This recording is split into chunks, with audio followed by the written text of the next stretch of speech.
Bueno, buenas tardes, bienvenidas y bienvenidos al ciclo de charlas de la Secretaría de Extensión de la Facultad de Ciencias Veterinarias de la UBA.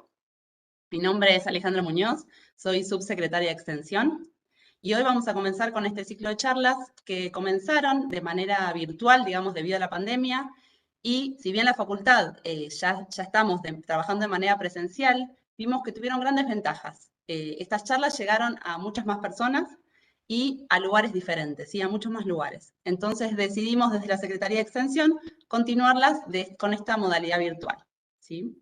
Bueno, el día de hoy vamos a comenzar con una enfermedad muy importante, que es la rabia. El nombre de la disertación se llama ¿Sabemos cómo actuar ante una sospecha de rabia?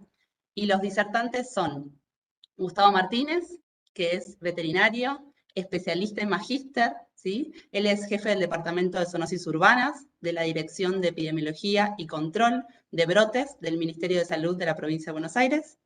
Y la doctora Marcela Martínez Vivot, que es titular de la Cátedra de Enfermedades Infecciosas de la Facultad de Ciencias Veterinarias de la UBA, ¿sí?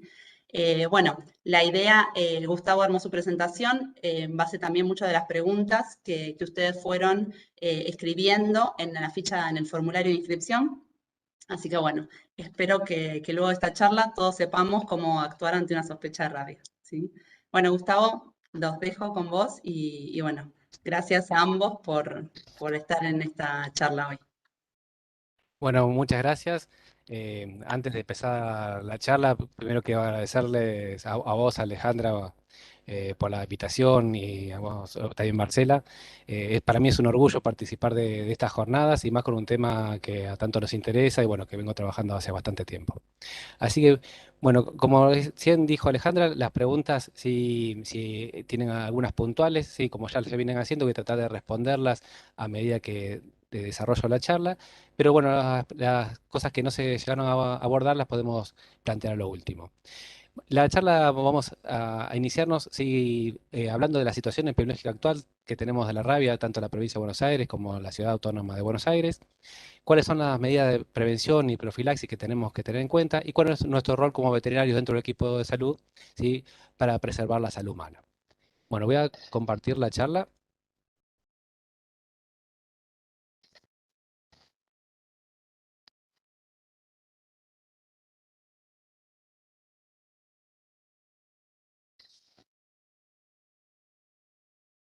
Bueno, ¿me dicen si se ve bien ahí? Sí, se ve bien. Sí, perfecto. Bueno, perfecto. Para empezar esta charla, sí, me gustaría, digamos, que ponernos en situación. Si la rabia, bueno, es un virus que afecta principalmente a los mamíferos, por más que hay descrito que afectan a unas especies de aves, que hay distintos trabajos en otras partes del mundo, pero digamos que es una infección no habitual. Y dentro de los mamíferos, sí, existe una gama bastante amplia, sí, de especies en las cuales puede tener como hospedador. ¿Y por qué es esto? Sí, el virus rábico es bastante estable y algunas pequeñas mutaciones sí, en su genoma pueden adaptarse a una especie en particular.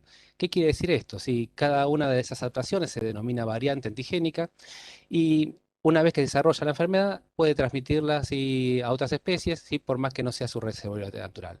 Por eso podemos dividirlo en dos ciclos epidemiológicos bastante bien marcados. Uno que se denomina ciclo terrestre, que son aquellas variantes que afectan a los mamíferos terrestres, obviamente. ¿Sí? Y tenemos variante uno que es, digamos, que la más patógena, sí, que nosotros hemos detectado, es la que teníamos en la década del 70 y 80, que denominábamos en una época el virus calle, que afectaba generalmente a perros y gatos y transmitía obviamente la rabia a las personas cuando eran mordidas.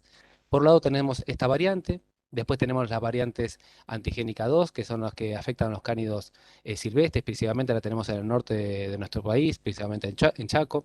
Generalmente estos cánidos silvestres sí pueden pelearse en las zonas rurales con los caninos domésticos y puede transmitir la enfermedad. Lo mismo si llega a tener una lesión con alguna persona. Y después tenemos aquellas variantes antigénicas aéreas. ¿Y cuáles tenemos? Aquellas que afectan a los murciélagos insectívoros, ¿sí? Hay distintos tipos de variantes que van a depender de cada una de las especies que afecta, por ejemplo, variante 4, 6, miotis, septicus. Y después tenemos otro tipo de variante, también aérea, que se denomina variante 3. Esta es específica y afecta a un tipo de quiróptero que es el hematófago, de modo rotundus es la especie en cuestión, y es la que produce los brotes de rabia apareciente en el norte de nuestro país, que cuando se alimenta de la sangre principalmente del ganado bovino, sí, en su mayoría, puede transmitir la enfermedad y aparecen, bueno, los brotes que quizás han visto bastante seguido en videos por YouTube, ya que digamos que es bastante común verlos de esa forma. Lo que sí tenemos que saber, quizás un término que es conocido sí, por la pandemia de COVID, que esta adaptación del virus, sí, que se ve de una variante antigénica, cual tiene huésped natural, pasa a otra especie, se denomina sí, fenómeno de spillover. Sí, es lo que quiere decir que desborda sí, la variante viral sí, y afecta a otra especie. Lo importante para tener en cuenta de que cualquier tipo de variante afecta a cualquiera de las especies por más que tenga un reservorio natural. Eso sí tenemos que tenerlo en cuenta. Como dijimos estos, sabemos que quirópteros, sí, y principalmente insectívoros en nuestro territorio, estamos hablando de provincia de Buenos Aires y la ciudad autónoma de Buenos Aires, sí, como hay en todos lados, sí, la presencia sí, del ciclo aéreo es endémica. Así que tenemos un factor biológico en los cuales nosotros lo vamos a tener por muchísimo tiempo, sí, es más, de hecho, posiblemente la rabia sea una enfermedad que limita a veces las poblaciones o colonias de murciélagos, pero en cualquier evento sí, que nosotros podamos tener con algún quiróptero sí, que podría estar infectado, nos pueden transmitir la enfermedad. ¿Qué otro factor de riesgo encontramos, sí, aparte de que es endémica en el ciclo aéreo? Es la falta de percepción de riesgo, no solamente social, sino también profesional. Hace muchísimos años sí que se viene trabajando en esta patología, pero todavía hay colegas y personas que piensan que la rabia ya está erradicada. Quizás la que se erradicó en su momento, como mencionamos recién, son las variantes terrestre 1, que era la que había en la década del 70 y 80. Recordemos que la provincia de Buenos Aires tuvo una situación epidemiológica bastante complicada en el año 76, en los cuales se llegaron aproximadamente a 5.000 casos de perros infectados en nuestro territorio y 13 personas que fallecieron por esta patología. A medida que pasó el tiempo y ya no detectarse si este tipo de variantes circulando y aparecieron los murciélagos, las observaciones antirrábicas de los animales mordedores empezaron a descender. De la misma forma, sí se empezaron a disminuir también las denuncias por accidentes por mordedura y en forma consecuente, sí, tanto la cobertura vacunal, sí, tanto estatal como de ámbito privado, empezó a bajar. Y tenemos, además de estos factores sociales, sí, y biológicos, un factor que es bastante importante, por lo menos para nosotros, desde el ámbito sanitario estatal, que los centros de zoonosis sí, muchas veces no tienen las herramientas necesarias para llevar a cargo las tareas de prevención y control. Y muchas veces se hace difícil en aquellos municipios o aquellas jurisdicciones en los cuales tampoco existe un área de zoonosis específica en los cuales tenga un veterinario a cargo. Hablamos recién de que han bajado las coberturas vacunales, sí, con respecto a la década de 70, 80, cuando se pudo erradicar sí, las variantes caninas de virus Calle. Para tener una idea más o menos de cuál es la situación sí, vacunal en la provincia de Buenos Aires, estos son datos exclusivamente de la provincia, para que tengan en cuenta, pero más o menos los territorios sí, de todo el país deberían estar en una situación similar. Como pueden ver en un gráfico superior, haciendo un cálculo así bastante amplio, así, de una relación 4:1, en los cuales cantidad de población humana con población canina, nos da que tenemos casi un 12,6% ¿sí? de cobertura vacunal. Recordemos que si nosotros estuvimos hablando todo este último tiempo, ¿sí? de que para poder limitar las enfermedades infecciosas tenemos que tener una cobertura vacunal entre 75 y 80% para producir lo que se denomina inmunidad de rebaño o de rodeo, estamos muy lejos de esa situación sanitaria. El 12% son con vacunas producidas exclusivamente por el Estado, pero aparte de eso hay que sumarle todas aquellas vacunas que son producidas y aplicadas del ámbito privado. Hay pequeños estudios en los cuales podemos mencionar, en los cuales nos dan una información de cuál sería la situación sanitaria general tenemos un estudio que se hizo en el Centro de Zoonosis de Morón, en los cuales, haciendo una seroprevalencia, ¿sí?, de los animales que iban a hacer esterilizaciones quirúrgicas, se detectó que aproximadamente un 25% de los animales estaban inmunizados. De los que eran cachorros, solamente el 17%. También estudios del ámbito privado, solamente con encuestas, los cuales dio que aquellas personas que llevaban sus animales a la consulta clínica, aproximadamente el 53% estaban vacunados. Estamos hablando de los que llevaban. Tenemos una población canina y felina, los cuales no tiene asistencia veterinaria, así que los números de prevalencia deberían ser mucho más bajos. Y una encuesta bastante importante, sí, con un N, sí, bastante grande, que se hizo en el hospital de escuela, sí, de la Facultad de Veterinaria de la UBA, que sobre 17.628 caninos, sí, en esas encuestas se detectaron que el 27% estuvieron vacunados. Estos fueron allá hace unos cuantos años atrás. Actualmente empiezan a modificarse, sí, ya que se piden determinados requisitos para asistir al hospital escuela, que eso me parece bastante bien. Y sobre los felinos que fueron encuestados, aproximadamente 6.300, sí, estaba el 16% vacunado para rabia. Como podemos ver acá, sí, si hacemos un cálculo, sí, de los perros que están vacunados, la cobertura vacunal no debe superar, sí, 25-30% como máximo. No creo que sea más que eso. Y también se detectó que posiblemente, sí, por la cantidad de felinos que puede haber ferales o aquellos animales que no son llevados, sí, por su agresividad a la consulta clínica, sí, o veterinaria, tenemos un 40% menos chance, sí, de que un felino sea vacunado con respecto a los caninos.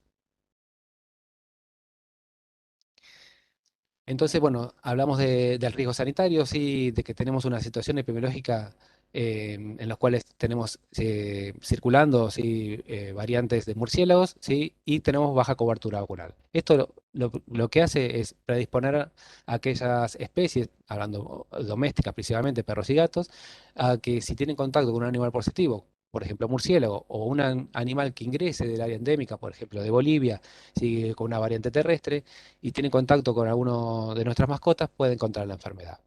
Para entender un poco de cuáles son las actividades sanitarias que se hacen, acá hice un pequeño gráfico, ¿sí?, para entender y repasar cuál era la patogenia de la rabia. Supongamos que un animal que está con virus rábico, ¿sí?, en saliva, nos muerde, ¿sí?, en una extremidad, por ejemplo. Una vez que es inoculado el virus rábico, empieza a multiplicarse en forma lenta en el músculo estriado, y como es un virus neurotrópico, lo que hace es buscar las asas, los nervios como para ascender, ¿sí?, en forma centrípeta, ¿sí?, al sistema nervioso central. Como el proceso es lento, ¿sí?, el único momento, ¿sí?, que nosotros tenemos, ¿sí?, para poder controlar, ¿sí?, ese virus que fue inoculado es mientras tenemos la replicación en músculo, ya que si nosotros nos dan o anticuerpos producidos, ¿sí?, exógenos, por ejemplo, una gamma globulina, cuando nos inoculamos, ¿sí?, en el sitio de inoculación que puede neutralizar el virus, o nos damos protocolos post-exposición para aumentar nuestros anticuerpos, ¿sí?, protectores. Mientras se encuentra multiplicando en el músculo el virión, sí, ahí podemos neutralizarlo. Una vez que llega a los nervios, sí, ya los anticuerpos no ingresan y sigue su vía ascendente. Una vez que llega al cerebro, empieza a multiplicarse de forma lenta, ¿sí?, y después por vía centrífuga hace lo que se llama generalización o diseminación, en los cuales empieza el virus a colonizar el resto de los órganos. Inclusive uno de ellos, en la glándula salival, no es el único, ¿sí? Y cuando aparece en glándula salival replicando el virus, recién puedes contagiar el animal que fue infectado, ¿sí?, a otra especie que puede ser el humano o otra especie similar. De ahí nosotros podemos tener que la incubación es muy variable. Tenemos de una semana en casos en los cuales la mordida o el sitio de inoculación sea muy cercano a las fases nerviosas, o hasta 2 años si es una zona lejana y con baja carga viral. El promedio, sí, de la incubación en caso de la rabia es entre 30 a 60 días. Sí, ahora esto es importante tener este dato en cuenta porque vamos a ver más adelante cuáles son las medidas de prevención. Y con respecto a la sintomatología principal, durante la incubación no tenemos sintomatología, solamente el dato de amnesis que fue mordido en algún momento. Podemos diferenciar tres fases puntuales. Una fase que se llama prodrómica.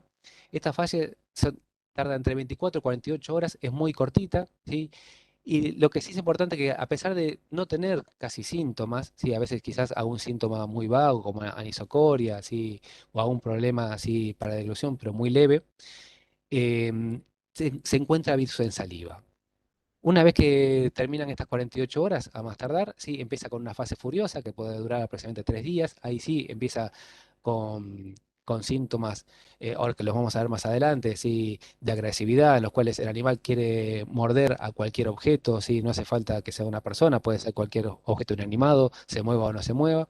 Y el animal a medida que muerde, hasta se puede llegar a lastimar y no sentir el dolor. Posteriormente empieza con parálisis descendente de distintos tipos de cuerpos musculares. ¿Sí? Y tenemos músculo de la deglución, produce disfagia, sonidos bitonales por parálisis de las cuerdas vocales. Empieza con un deambular, se llama tambaleante, ¿sí? En los cuales el animal sí, no puede mantenerse bien en estación. Y este deambular implica de que en forma gradual está teniendo parálisis de los músculos locomotores. Y la última fase, que es la fase paralítica, donde aparece la parálisis de la mayoría de las masas musculares, encontramos las parálisis de los músculos respiratorios, sí, que aproximadamente dura entre 2 a 5 días como mucho, y bueno, después produce la muerte del animal. Recordemos, sí, estas fases que ahora vamos a ver más adelante para qué nos sirven. Cuando estamos en el consultorio, sí, ¿en qué momento podemos sospechar de virus rábico, de rabia animal?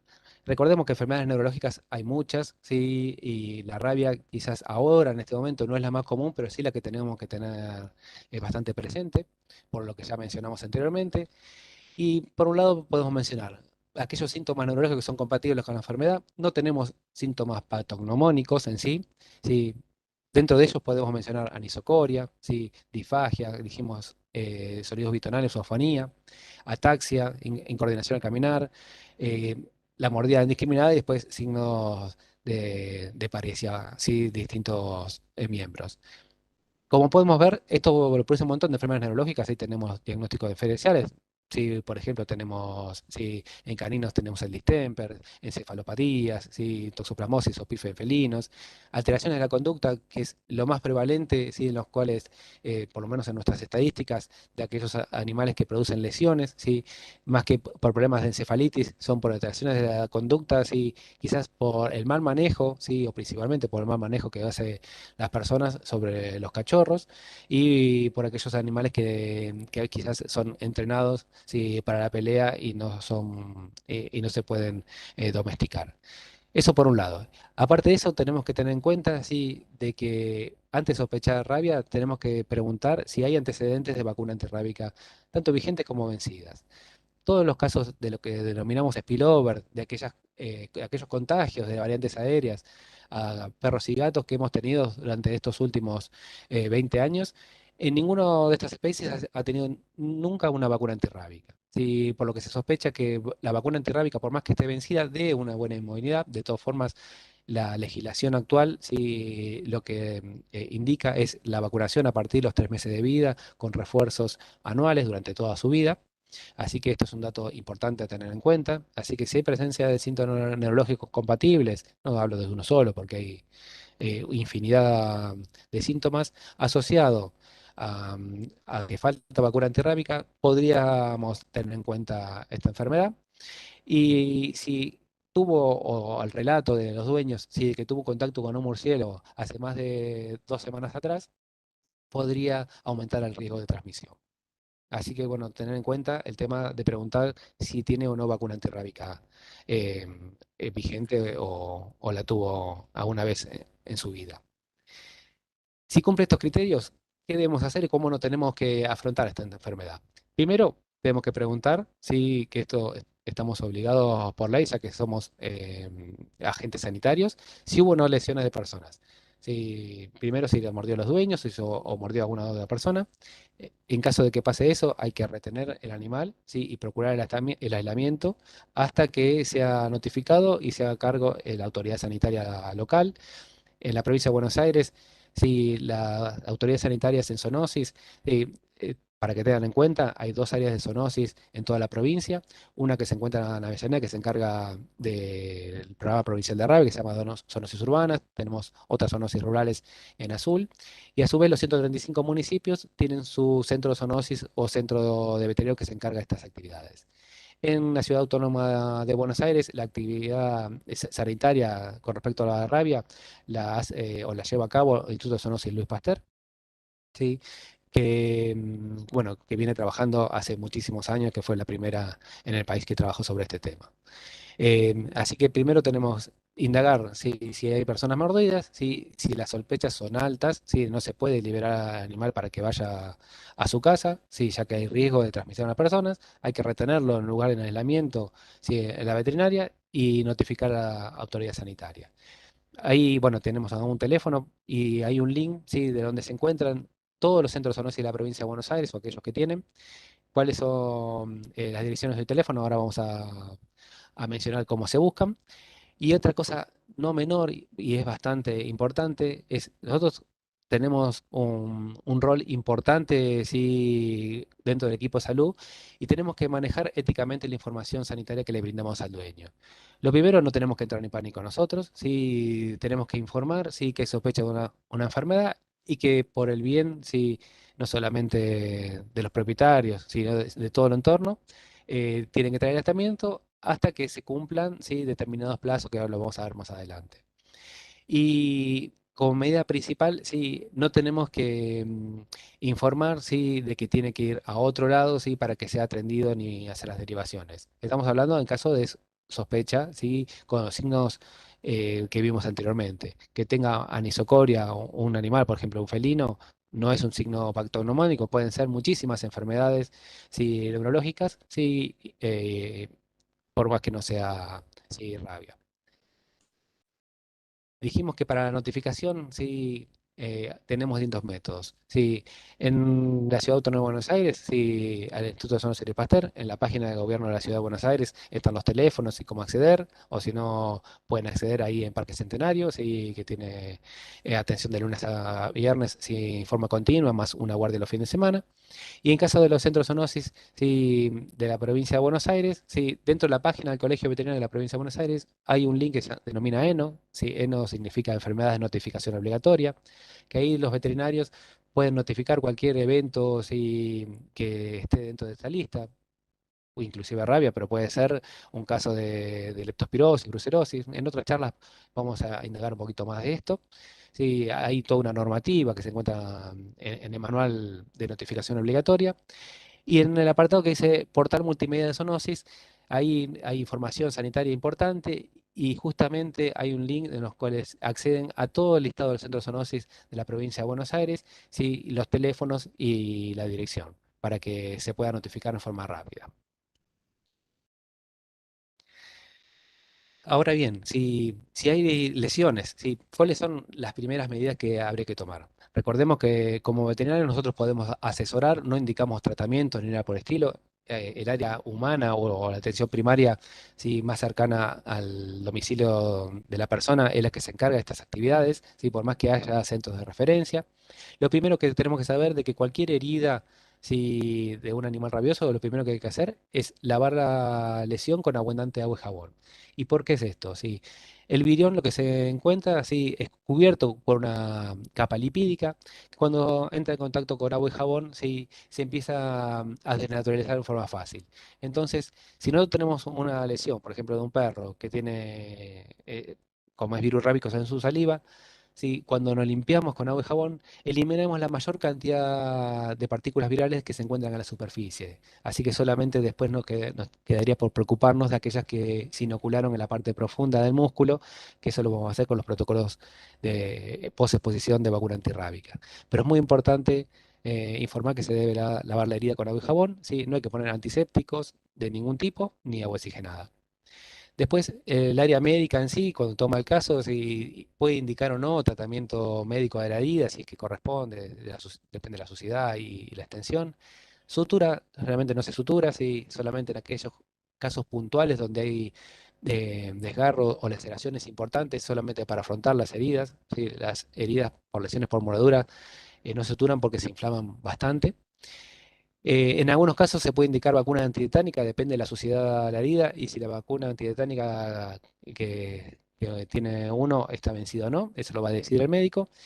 Y con respecto a la profilaxis antirrábica post-exposición, eso no es ni decisión ni del médico ni del veterinario. Son, depende determinadas evaluación epidemiológica veterinaria indicada por los ministerios de salud, tanto provincial, sí, como nacional. Si los controles que se van a hacer, que voy a explicar ahora, si corresponden, si a que la situación epidemiológica, si no es de riesgo, si no se indica tratamiento antirrábico. Pero bueno, digamos que lo que quiero que se lleven es de que las medidas de profilaxis antirrábica post-exposición va a depender de la situación sanitaria, perdón, situación epidemiológica puntual de ese caso. Dijimos que una persona asiste al sistema de salud, si una vez que asiste, sí, para saber cómo se comunica con el resto de las áreas del municipio, se hace una planilla puntual en las cuales se denomina accidente por mordedura. Si ahí la persona que toma el caso del área humana hace la anamnesis correspondiente y le pregunta, aparte de atender la herida, dónde fue el evento, qué especie fue la involucrada, así, para verificar dónde se puede encontrar el animal. El área veterinaria del municipio lo que hace es, con los datos obtenidos, si va a buscar el animal en cuestión para ingresarlo a una observación antirrábica. De todas formas, si el dueño del animal que produjo la lesión, si en vez de ingresarlo a observación antirrábica en el municipio, si tiene la opción de hacerlo en el ámbito privado. Sí, la observación antirrábica, ahora como vamos a ver adelante, es de 10 días. Sí, y vamos a ver por qué es de 10 días. Y si el animal dentro de esos 10 días, si no tiene síntomas compatibles con rabia o no se muere, si se informa al área humana y en este caso corresponde no hacer tratamiento específico para la rabia, pero sí el tratamiento de la herida en sí, ¿no?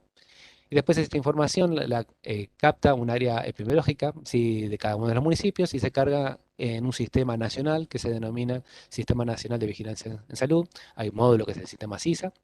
Pero bueno, esta información sanitaria la puede obtener cualquier autoridad competente. Pero bueno, la comunicación entre el área médica y veterinaria es constante para ver si se necesita o no profilaxis antirrábica con la persona que es lesionada. Dijimos que una vez que se va a buscar animales, tienen que entrar en lo que se denomina observación antirrábica. Hay distinta legislación, le puse las legislaciones, algunas para tener en cuenta, que la ley 8056 del año 73, que es la ley provincial de rabia, el decreto 5334 del año 78, en los cuales se creó el Instituto Pasteur como para hacer estas actividades en la Ciudad Autónoma de Buenos Aires. Tenemos la ley provincial, que es la 22953, perdón, la ley nacional 22953, que lo que indican es que un animal que es mordedor tiene que ingresar en observación antirrábica de 10 días. ¿Y cómo es la observación? La observación tiene que ser en aislamiento. ¿Y por qué de este periodo? Si nosotros recordamos en la imagen anterior que hablamos de la fase prodrómica, la fase furiosa y paralítica, como máximo sumando esas tres fases en donde se encontraría virus en saliva, ¿sí? Suma en aproximadamente 8 o 9 días. Los 10 días se toman de 24 a 48 horas más, ¿sí? Del tiempo en los cuales sería riesgoso si un animal tiene rabia poder transmitirla a las personas. ¿Sí? Así que de ahí viene ese periodo. Una vez que un veterinario, si estamos en el consultorio, nosotros estamos haciendo ese tipo de observaciones, el animal tenemos que visitarlo cada 48 horas si es en forma domiciliaria. ¿Sí? El animal tiene que estar en aislamiento estricto. Nosotros no podemos decirle a la persona que traiga al perro para que yo lo vea en la veterinaria para ver si realmente está bien o mal, porque si tuviera síntomas de rabia estaría contagiando y mordiendo a todo el mundo. Así que el aislamiento tiene que ser o en el domicilio, tomando las medidas de precaución correspondientes, o en el área de zoonosis local. Y bueno, cuando tengamos toda esta información, después hay que presentarla en la autoridad sanitaria, no solamente al inicio de la observación, sino cuando le demos de alta. Ahora bien, si esto es el circuito con respecto a las lesiones por mordedura, pero también tenemos otras características, sí, en las cuales nuestras mascotas pueden estar expuestas a virus rábico. Dijimos que tenemos rabia aérea, así que es el ciclo biológico prevalente en nuestro territorio. Y tenemos distintas acciones para actuar, depende de la situación epidemiológica o vacunal de cada especie. Estos algoritmos sí, están publicados tanto en los manuales de Nación como de Provincia de Buenos Aires, sí, y para ejemplificarlo los separé en dos grupos puntuales. Uno, si el canino felino tiene vacuna antirrábica vencida o al día. Dijimos de que no hemos tenido casos a lo largo del tiempo, sí, casos de rabia sí, por transmisión de quirópteros en especies que hayan tenido algún tipo de vacuna, sí, hace tiempo o actual. Por eso la situación, sí, el aislamiento es diferente. Si el evento denunciado, sí, de contacto con murciélago, en estos casos fue dentro de los 4 días, se hace un refuerzo vacunal, que ahora vamos a ver de qué tipo es, y un aislamiento del animal durante 45 días, sí, en el área de zoonosis. Si el evento del contacto fue hace más de 4 días, la persona dice fue la semana pasada, el aislamiento, en vez de esos 45 días, que si ustedes recuerdan, es el promedio de ¿cómo es? El promedio de la incubación, sí, media de la rabia, que recordamos que era entre 30 y 60 días. Si pasan más de 4 días, sí, el aislamiento pasa a un periodo mayor, sí, con los refuerzos vacunales correspondientes, y pasa de 4 meses. Que bueno, ahí hay legislación, sí, y bibliografía en los cuales se comprobó de que dentro de los 4 meses, sí, en este tipo de casos, sí aparece sintomatología de rabia cuando está en contacto con un animal rabioso. Este tenemos un grupo puntual. Otro grupo puntual, sí, es de aquellos animales que nunca fueron vacunados para rabia. Si fue la denuncia fue dentro de los 4 días, el aislamiento pasa directamente a 4 meses. Sí, lo que buscamos con la revacunación es darle posibilidad de defenderse de la enfermedad con anticuerpos que produce el mismo organismo. Y si el animal si no puede ser controlado o pasaron más tiempo de esos 4 días cuando no está vacunado, recordemos que ya hay alta chance de que ese virus que se multiplicó en el músculo pase a la vía neurológica. Está indicado el sacrificio del animal, sí depende de la legislación de cada área. Ahí tienen el artículo que lo indica en la provincia de Buenos Aires, pero cada jurisdicción tiene su legislación puntual. Recordemos que el virus rábico es un virus letal, casi en el 100% de los casos, y de que la infección en algunos casos, sí, si hay baja carga puede ser muy larga, así que tenemos que tener en cuenta eso. Y el control veterinario de estos casos tiene que ser estricto. Lo que sí no tenemos que confundir, por eso lo agregué ahí en la diapositiva, es aislamiento durante 45 días o 4 meses cuando tiene contacto con un animal rabioso, que en este caso sería murciélago, con la observación antirrábica de 10 días, porque estamos observando dos cosas. En estos casos de aislamiento de 45 a 4 meses, estamos observando el tiempo de incubación de la enfermedad, sí, que es de la media o depende de los estudios que fueron publicados. Pero la observación antirrábica, estamos observando al animal durante el periodo de riesgo de transmisión de la rabia en saliva. Puede ser que un animal haya contactado sí, con un murciélago rabioso, esté incubando la enfermedad, muerda en ese periodo y que no desarrolle síntomas. Entonces se da de alta la observación antirrábica y produce los síntomas mucho tiempo después. Así que lo que nosotros hacemos en la observación antirrábica es el periodo de riesgo. ¿Sí? Por eso cuando es la consulta constante, un gato trajo un murciélago, ¿sí?, a la casa y después al día siguiente yo le quise sacar un murciélago y el gato me mordió. eh, la transmisión desde el gato que tenga el murciélago en la boca, ¿sí?, no es factible porque tiene que incubar la enfermedad, aparecer el virus en glándula salival y eliminarlo por saliva. ¿Sí? Por esa transmisión indirecta no es posible el contagio. Y después otra cosa que no hay que confundir cuando hay mordida por roedores, ¿sí? Los roedores, a pesar de que sea mamífero y sea susceptible a la rabia, la enfermedad en esta especie es exclusivamente paralítica y al tener glándulas salivales rudimentarias no tenemos cantidad viral en cavidad oral como para que puedan contagiar ni la posibilidad de morder. Así que esto hay que tenerlo en cuenta. Sí, es muy común pensar que muerde un roedor y transmite la rabia. El roedor puede transmitir un montón de enfermedades, coriomeningitis, leptospirosis y muchas otras, pero no rabia.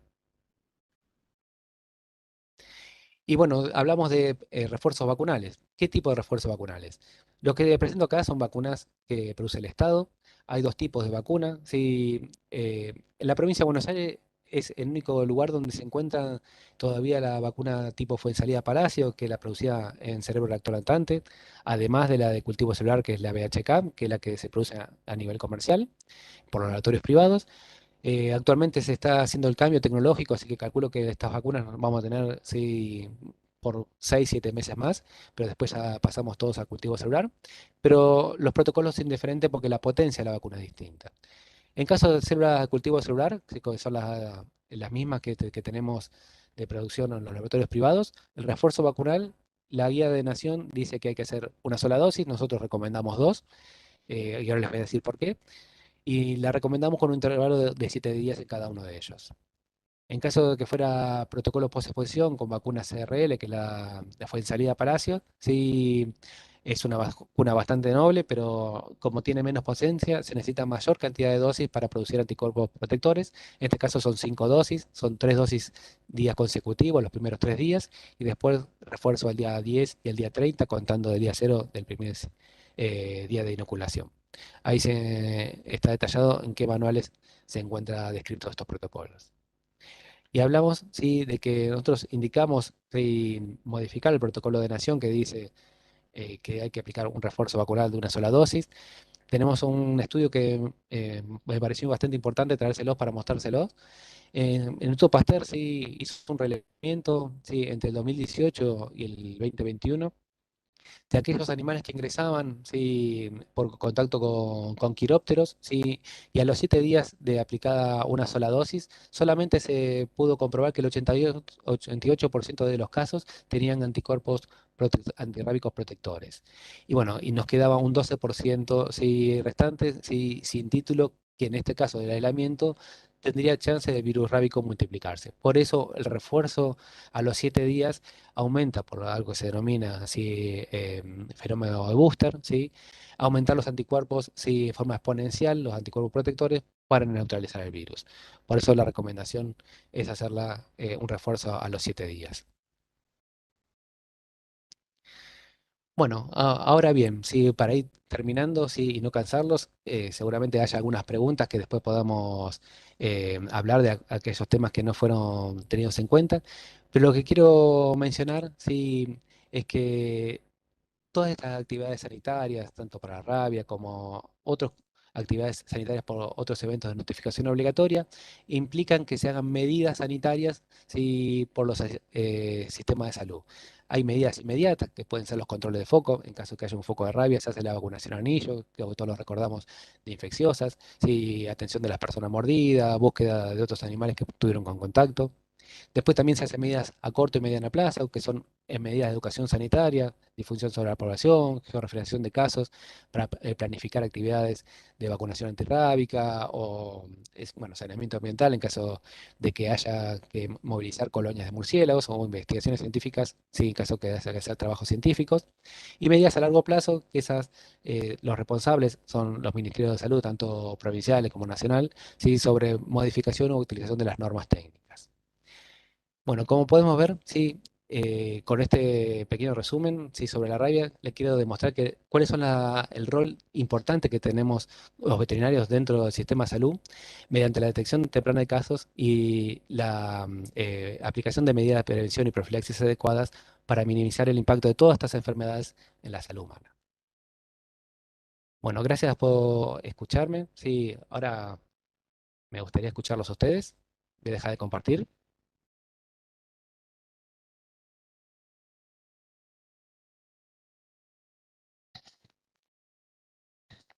No sé si se vio bien, sí, se entendió, sí.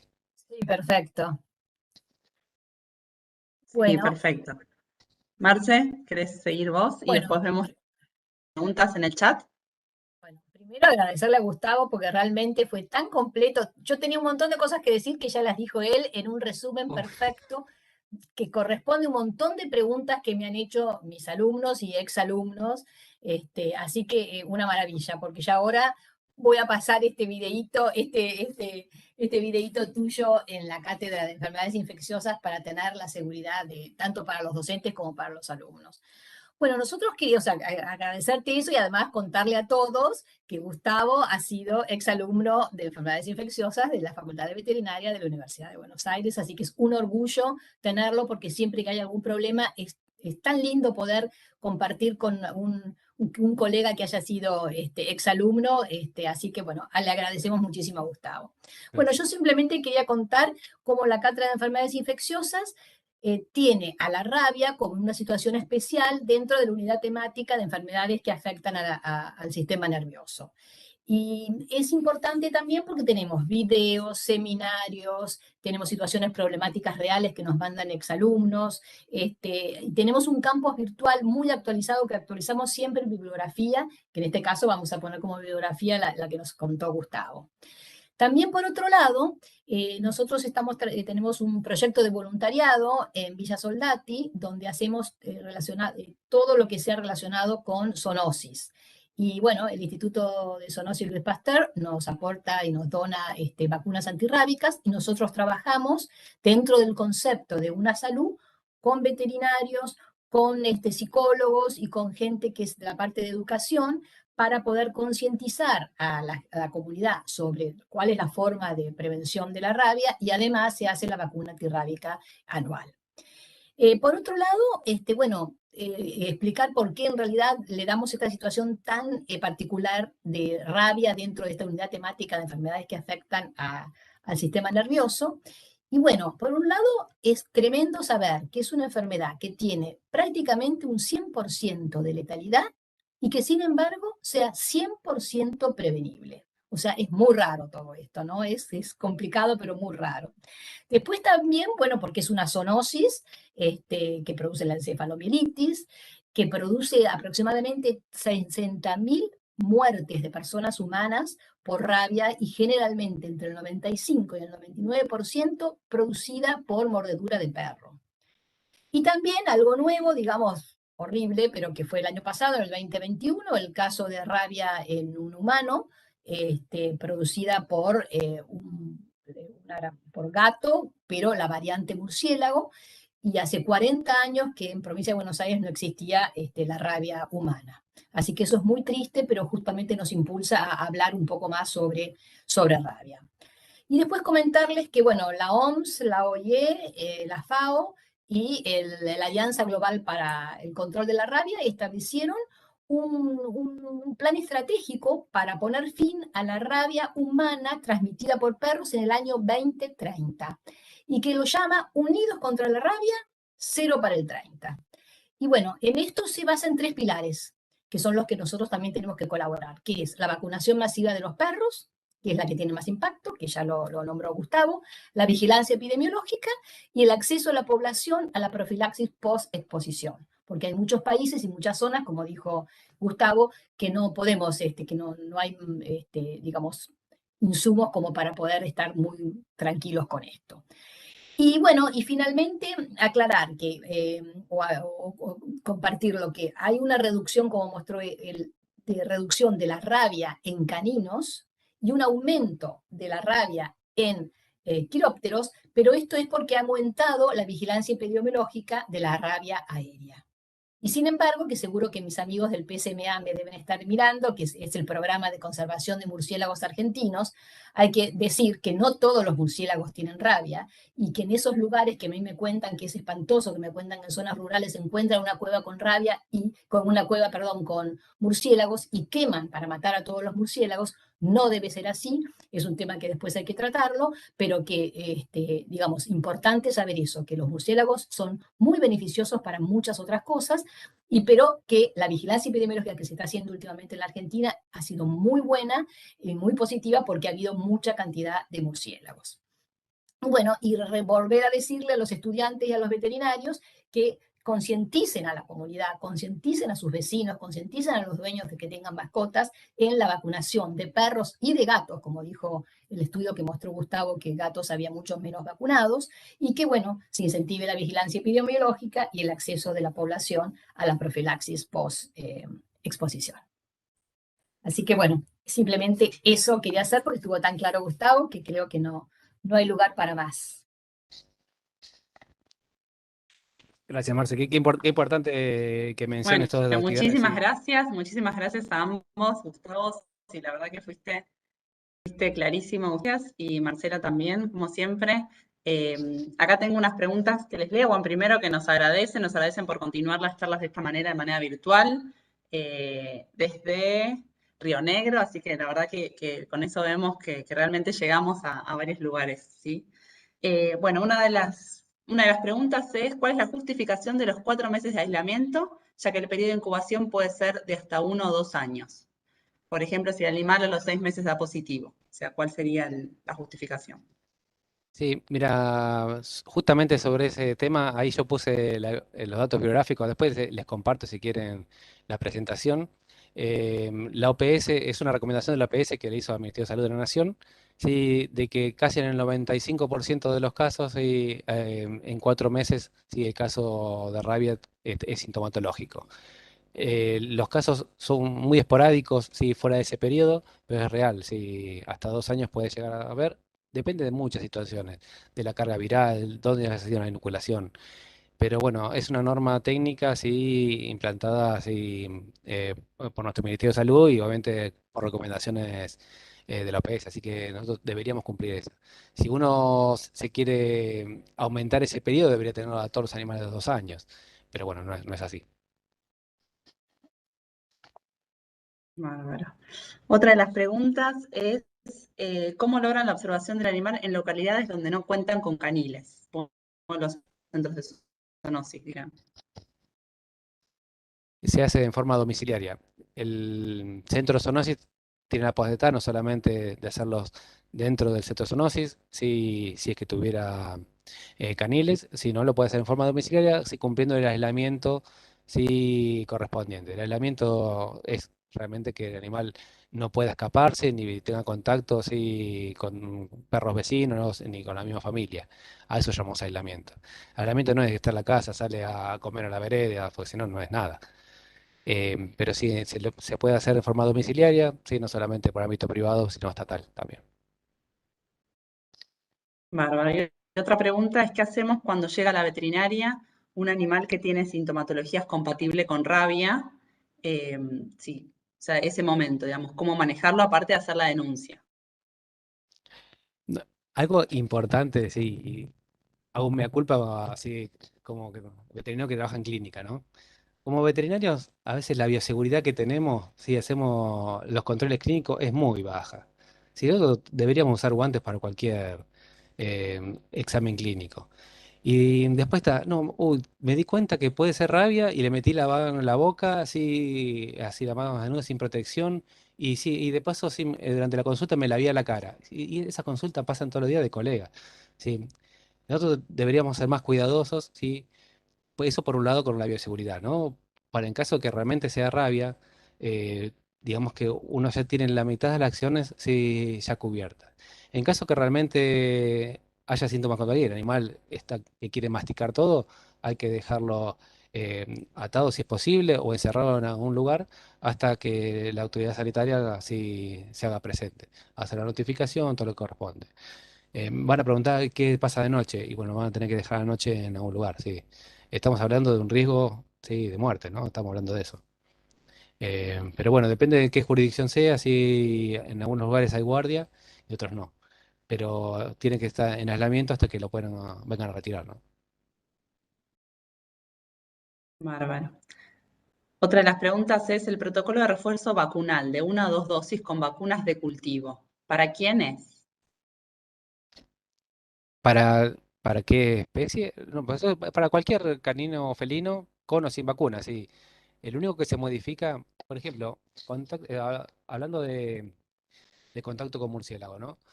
El refuerzo vacunal, por ejemplo, de 2 dosis, hagamos con cultivo celular con intervalo de 7 días, ¿sí? Es para cualquier animal que haya contactado, animal doméstico estamos hablando, ¿no? Que haya contactado con murciélago.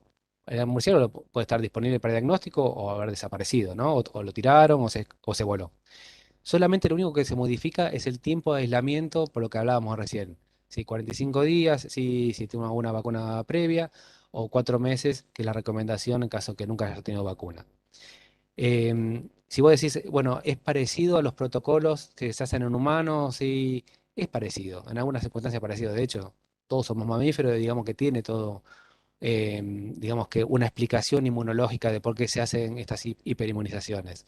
Pero se hace para cualquier perro y gato, sí, independientemente que haya tenido vacuna o no, cuando hay contacto con murciélago. No cuando el perro es mordido por otro perro, eso no tiene nada que ver.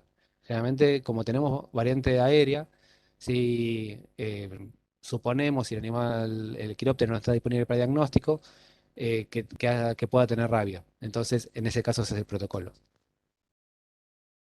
Bárbaro. Bueno, otra pregunta acá, me preguntan, ¿dónde puede haber algún tutorial donde se llenan los certificados? Creo que vos lo nombraste, por triplicado, ante una... Tutorial me parece que no hay, pero sería bueno hacerlo. Es muy sencillo. Los certificados no sé si lo han visto, quizás los futuros colegas que están terminando la facultad, se compran o en el Consejo Profesional de Médicos Veterinarios en Cava o en el Colegio Veterinario de la Provincia de Buenos Aires. Viene digamos que la hoja principal donde van todos los datos, ¿sí? Del propietario, el animal, ¿sí? Cuáles son los síntomas actual y principalmente, sí, es los datos para poder ubicarlo de forma fácil. Después, cada 48 horas, sí, lo que dice la reglamentación, hay que observarlo y se hace un examen, es una inspección clínica, inspección, no es revisación completa, sí, porque si estamos sospechando de que puede tener rabia, sí, no deberíamos toquetearlo al animal, solamente es inspección para ver si hay síntomas compatibles. Y después del día 10, sí, estamos hablando del día 10 del inicio de la mordida, ¿no? Si el día 10 no tiene síntomas compatibles, sí damos de alta, ¿sí? El mismo tanario dice dar de alta y en observaciones tenemos que poner si hay signos compatibles o no con la enfermedad. Y cada uno va al sello profesional con la matrícula. Lo que sí, la observación es como algo para informar que quizás no quedó claro en la charla. La observación antirrábica se hace de 10 días a partir de la lesión. Supongamos que la persona que fue mordida fue el día 4 al cuarto día, le quedan 6 días por delante. No son 10 días del momento de la notificación, pues son 10 días de la lesión. ¿Sí? Lo mismo pasa que si un perro mordió hace 15 días, ¿sí? Y la persona lo viene a notificar. Bueno, lo que tiene que hacer la autoridad sanitaria es ver si el animal está vivo. Si el animal está vivo y no tiene signos con rabia, ya está, se hace el inicio en el alta en ese momento, ¿sí? Porque ya pasó el periodo de riesgo, digamos. No sé si me explico. Bárbaro, sí, sí. Otra de las consultas es vacunación preexposición de los veterinarios. Bueno, esa pregunta es de todos los días, Esa. sí, todo el mundo. Sí, antes nadie que se quería vacunar para nada. Sí, ahora todo el mundo quiere todo, ¿viste? Es todo tan raro, ¿no? Mira, te explico cómo es o cuáles son las normas de los Ministerios de Salud. Los tratamientos preexposición, que implican 2 dosis, es similar al que hablamos recién para el contacto ¿cómo es? Con murciélagos de los perros y gatos, nada más que obviamente con vacuna de humano. Son 2 dosis separadas una semana cada una de ellas. Y solamente está indicado para el personal que maneja virus rábico, estamos hablando de laboratorio de diagnóstico, laboratorios que producen vacuna antirrábica, aquellas personas que pueden ser biólogos, sí, veterinarios, sí, o personas que trabajen con murciélagos, sí, los compañeros de PSMA, sí, venimos trabajando hace un montón de tiempo con ellos y la verdad están todos inmunizados. Aquellas personas que manejan animales salvajes, sí, o silvestres. Y para los colegas, sí, de que están en la clínica veterinaria, no está indicado el tratamiento de preexposición. ¿Y por qué no está indicado? Lo único que evita la preexposición, ¿sí? Es poder administrarse gamma globulina en el momento de que nosotros tenemos una mordida por un animal rabioso.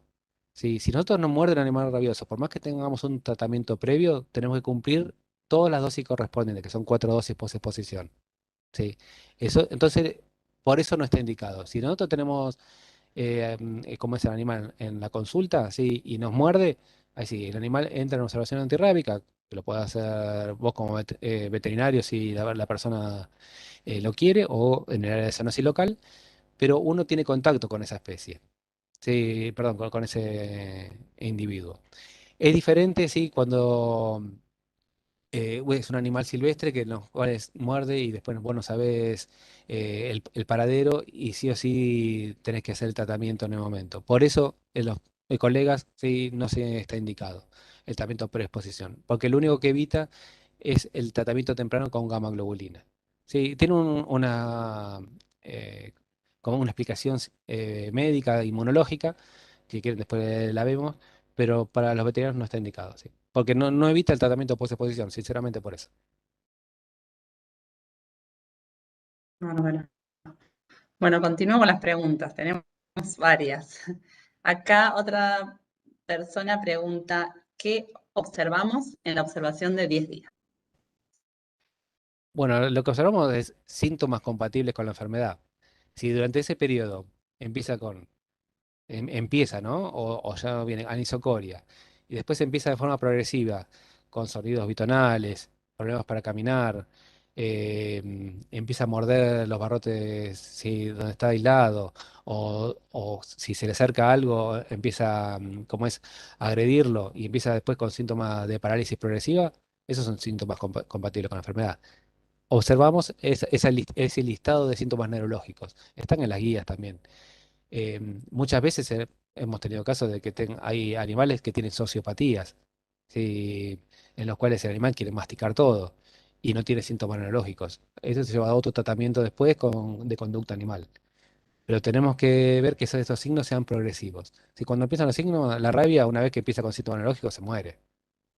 No queda otra. Si ya en 10 días se resolvió el caso.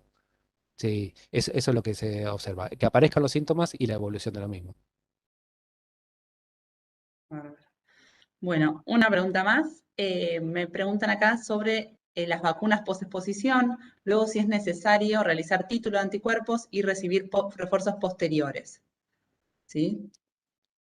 Sería Mira, post-exposición. sí, dentro de post-exposición, si uno tuviera disponible, sí, en forma abierta, titular anticuerpo, sería ideal para decir está cubierto o no. Con los protocolos que recién mencionamos, son como si fueran protocolos a ciegas, sí, porque con los estudios que se vienen haciendo a lo largo del tiempo, sabemos que usando la vacuna Fuensalida Palacio, después de 5 dosis, sí, excepto algún tema muy puntual que el animal tenga una enfermedad que comprometa el sistema inmune y esté mal, que no pueda producir anticuerpos protectores, el 99% sí, con ese protocolo está cubierto. Y con el de 2 dosis de cultivo celular también. Por eso nosotros recomendamos, como no está disponible hacer la titulación sí, en forma frecuente, aparte es un insumo bastante caro y lo hacen solamente en un solo lugar en nuestro país, que es el Instituto Pasteur, los extendemos a 2 dosis, ¿sí? Lo que denominamos a ciegas en el sentido que sabemos que con 2 dosis podría estar cubierto. Bárbaro. Acá preguntan también, luego de la observación de 10 días, ¿vacunamos al animal una vez que le damos el alta? Sí, una vez que le damos de alta, vacunamos igual por más que tenga la vacuna vigente. Siempre se lleva la vacuna. Bárbaro. Bueno, creo que, pido disculpas si no llegué a leer alguna, pero creo que más o menos eh, leí todas las preguntas y las contestaste. Gracias, Gustavo. Nosotros tiene un poquito de delay. Nosotros vamos a terminar y capaz todavía escriben preguntas. Así que les pedimos que si nos quieren mandar un mail o demás, que se las podemos seguir contestando, ¿sí? Bueno, les agradezco nuevamente a los dos. Muchísimas gracias. Desde la Secretaría de Extensión, muchas gracias. Bueno, muchas gracias a ustedes Y gracias también a y todos bueno, también por adelante estar de ahí eso. atrás, ¿no? También a la gente.